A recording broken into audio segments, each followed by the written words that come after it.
A wave of Israeli strikes hit several areas across Gaza as Israel prepares to expand its ground offensive into Gaza City. Israeli forces kill Al Jazeera correspondent Anas al-Sharif and 7 other people in a targeted airstrike. Australia's Prime Minister Anthony Albanese says Australia will recognize a Palestinian state at the United Nations General Assembly in September. Ukraine's armed forces carried out a series of drone strikes on defense industry-operated facilities across Russia.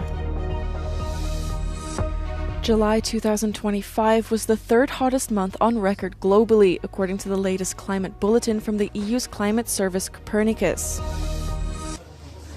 A wave of Israeli strikes hit several areas across Gaza as Israel prepares to expand its ground offensive into Gaza City. Some Gaza City residents said it was the worst bombardment they had experienced in weeks. The Palestinian Red Crescent Society said they had received 9 bodies at Gaza City's Al-Shifa hospital and 7 more at Al-Quds hospital, as well as dozens of injured people. Further south in Khan Yunis, 7 Palestinians were killed in another overnight Israeli strike, according to the Nasser hospital where the bodies were brought. They were all members of the same family, including a grandfather, his 4 children, a grandchild, and another relative. The strikes come after Israeli Prime Minister Benjamin Netanyahu defended his government's plans to control Gaza City. The move has drawn increasing international condemnation from some of Israel's closest allies. On Monday, French President Emmanuel Macron called the move a disaster of unprecedented gravity waiting to happen. Breaking news. 5 journalists working for Al Jazeera in Gaza have been killed in an Israeli strike, the broadcaster said on Monday. Al Jazeera said its prominent correspondent Anas al-Sharif and 4 other colleagues were among the 7 people killed in total in an Israeli strike late Sunday near Gaza City Al-Shifa hospital. Al Jazeera, in a statement, described the killings as yet another blatant and premeditated attack on press freedom. Israel's military confirmed the killings, claiming the prominent al-Sharif had posed as a journalist and alleged he was with Hamas, something al-Sharif himself and his network Al Jazeera had denied. Al-Sharif and other journalists killed on Sunday are the latest to die in what observers have called the deadliest conflict for journalists in modern times. Some 186 journalists have been killed so far in the war. 22 months ago. Australia will recognize a Palestinian state, Prime Minister Anthony Albanese said Monday, joining the leaders of France, Britain and Canada who have made similar moves. Speaking to reporters after a cabinet meeting on Monday, Albanese said that Australia's decision will be formalized at the UN General Assembly in September. Today I can confirm that at the 80th session of the United Nations General Assembly in September, Australia will recognise the state of Palestine. Australia will recognise the right of the Palestinian people to a state of their own, predicated on the commitments Australia has received from the Palestinian Authority. We will work with the international community to make this right a reality. Albanese's announcement comes after weeks of pressure from his cabinet and many Australians, as well as mounting criticism over the suffering in Gaza, something he called a humanitarian catastrophe. Ahead of Albanese's announcement, Israeli Prime Minister Benjamin Netanyahu on Sunday criticized Australia and EU countries that have moved to recognize a Palestinian state. Ukraine's armed forces carried out a series of drone strikes across Russia on Monday. They attacked defense industry-operated facilities, some located thousands of kilometers from the Ukrainian border. A strike on an aerospace plant in the Nizhny Novgorod region killed 1 person and injured 2 others, according to the local governor. 2 more people were killed in the region of Tula. Another strike hit an oil refinery in the Komi Republic, almost 2,000 kilometers from the Ukrainian border. Meanwhile, at least 20 people were injured in a Russian attack on the Ukrainian city of Zaporizhzhia on Sunday, according to emergency services. 2 strikes destroyed 2 civilian buildings, vehicles, and nearby houses, as well as a medical clinic. No casualties were reported at the clinic, but around 200 windows, offices, wards, and some medical equipment were damaged.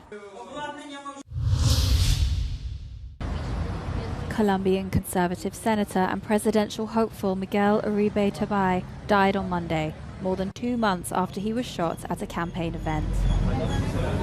Uribe, a potential presidential candidate hailing from Colombia's right-wing opposition, was shot on the 7th of June. He had multiple surgeries before passing away. His shooting marks the first direct act of violence against a politician in Colombia in more than 30 years.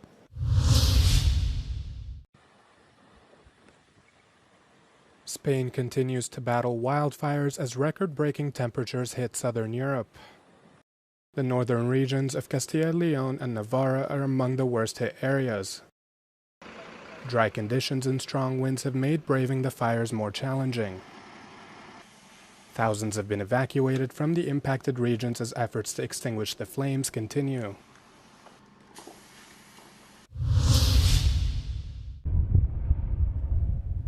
More than 1,000 firefighters are tackling 3 major fires in mainland Portugal after soaring temperatures since July have left the country on alert for heat risk. Authorities said the most worrying fire raged in the district of Trancoso. The blaze, which reactivated on Sunday, has been fueled by high temperatures and strong winds. At least 17 people were lightly injured in the fire, which threatened to engulf the homes of residents in at least 4 nearby villages. More than 600 firefighters are fighting the blaze on the ground, with another 6 aircrafts that arrived in the morning. Nearly 400 firefighters were sent to tackle another blaze in the village in the municipality of Cuvier, which first broke out on Sunday afternoon, whilst more than 80 battled another inferno in Taboaço. Portugal has deployed thousands of firefighters this summer to combat blazes as temperatures have soared.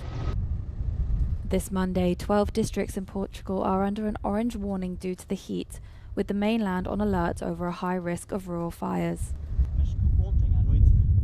Experts have warned that this summer, fires in Portugal have become increasingly aggressive. Several people are injured and missing in southern Japan after heavy rains caused mudslides, flooding, and travel chaos. Authorities issued evacuation orders to tens of thousands in the Kumamoto province as troops were deployed to give residents fresh water. Japan's Prime Minister has urged citizens to exercise maximum cautions and prioritize life-saving actions.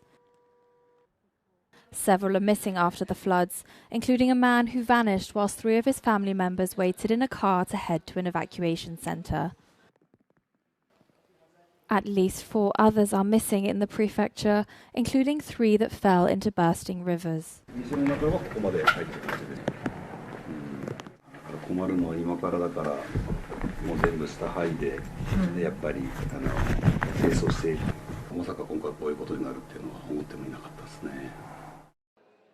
The rains hit over Japan's Buddhist Bon holiday week, causing several bullet and local train services to be cancelled. The country's meteorological agency said Monday it issued the highest level warning for Kumamoto, with heavy rains expected to continue until Tuesday.